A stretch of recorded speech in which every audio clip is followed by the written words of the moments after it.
it's like that. He's a man of few words. He is a man of few words. Yeah, but I mean, coming into things, and James, of course, that's kind of what Munacy's talking about here.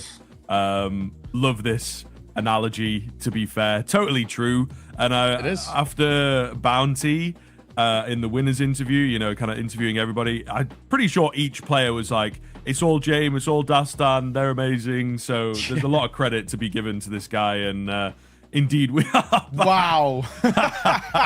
Brilliant. Absolutely brilliant. But it's kind of like, I feel like the major win is, you know, Gandalf the Grey. And now he's like maybe moving into that Gandalf the White revival potentially as this resurgence happens. I can't lie, I've not seen Lord of the Rings in like 15 years, but I sort of get the analogy. But honestly, the way I look at this though, it is very akin. It's kind of what Monacy was saying. But they, you know, for James and Dastan, they are like father figures, right? These are young guys, right? We're looking at some of these kind of face it puggers in a way that James is being able to nurture into a really, really electric team. And the Counter-Strike they've been playing for the last year has been incredible. It's a point that we're going to touch on quite a lot throughout this series, this tournament, every time we get to kind of cast Parivision, right? This is a team that exactly a year ago were ranked 190th in the world, essentially unranked. It's the placement holder rank. And they've gone from being there, a new team coming together. Back then, they're kicker calling as well on this side. And in 12 months' time, they've gone from there to rank 6th in the world. It is an insane run that this Parivision side have made, and they keep getting better and better. And they keep being more and more exciting to watch as well, because as long as the story continues, it's hard to turn away from.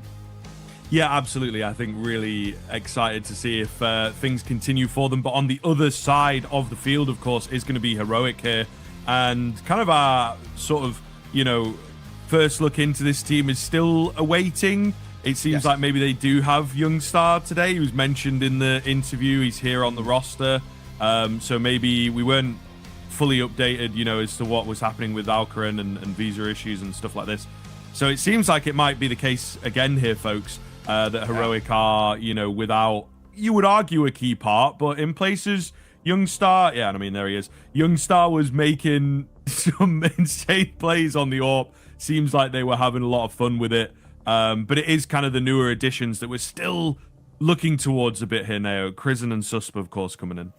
Yeah, absolutely. I mean, it actually feels at the moment as well, without Alcaran, you've got a much more looser style for this Heroic team, and there's a lot to like as well. Let's talk through the veto as well as it comes across our screen. Inferno and Dust 2 going to kickstart as our opening maps as well. Inferno picked by Heroic, Dust 2 picked by Parivision. No real surprises there. Ancient to round it out as well as the 3 maps if we need them. Now, when we look at this veto as well, I don't think there's like, you know, a few that aren't shocks. The Anubis and kind of the Nuke getting banned, I'm not really too surprised, in all fairness. I also feel as well, if you're Heroic who don't want to play an Anubis, they probably don't have a team kind of comp set up on it yet, right? I don't know in terms of what the pracs looking like with this team, how official it is with Alcaran and not with Alcaran and all the rest, right? So you look at that Dust 2, very good map for Parivision, unbeaten on it right now. That's a huge one for them. I really wonder how that ends up panning out kind of positively. Inferno obviously has been pretty decent for Heroic, but Parivision aren't any slouches on it themselves as well. That Ancient does feel like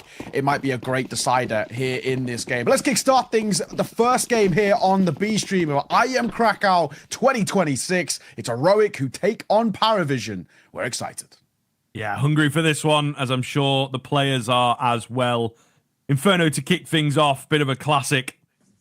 We'll see how things pan out with Parivision just starting quite spread out on this T side here. Not really throwing anything thick and fast. I think we're going to see a lot of this from Parivision.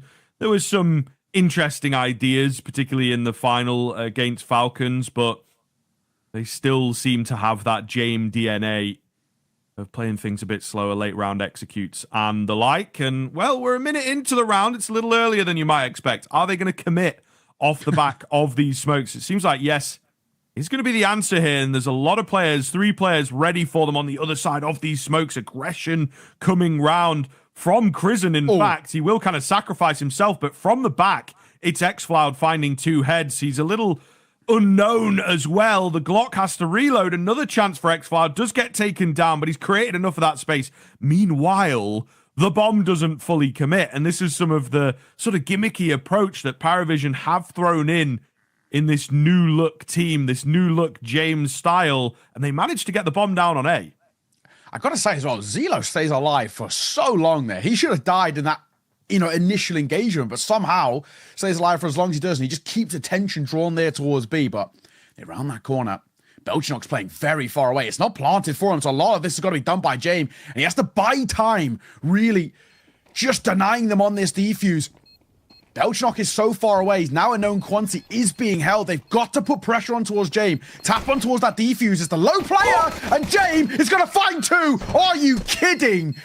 Gandalf the Grey indeed. James finds 3, and Parivision start well, and you even get a little smirk out of him. Okay, Parivision back to their antics, Scriv. Man, took me a minute to lift my jaw off the floor after that one. Jeez, that's insane, honestly. I did think when, that player got on the bomb, I was like, oh, he's a bit low, it's a bit risky. Yeah. But the 2-for-1 is kind of mental. What can you do about that, really, if you are heroic? And yeah, I mean, again, this is one of the things I think Parivision, they're going to be very, very attentive. A lot of people watching them and seeing if they can replicate the success of Bounty. I think a lot of us are confident, on the punditry side of things, a lot of us are confident that they're going to be able to do that.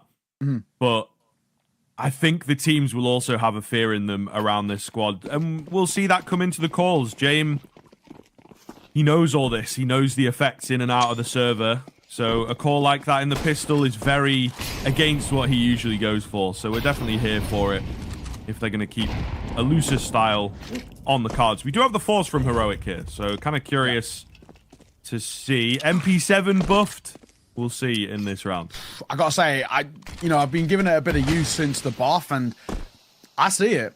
Obviously, it's so cheap as well, but on the move, it is unbelievably accurate. So, let's see what XR can do. The only player who was using it prior to the buff, really, was Nerds. He was the one who actually made the MP7 look like a rifle. He's been using it for years, and he was unbelievably good. Maybe he knew something before any of us, but let's see what XR can do. They're going to barrel in towards B now. There's 3 players here to meet them, and a 4th rotating over.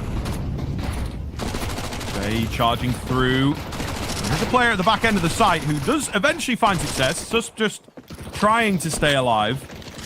There's some damage done. It doesn't look like a bad round here if they want to try and go for it, but there is also an argument to maybe start moving away.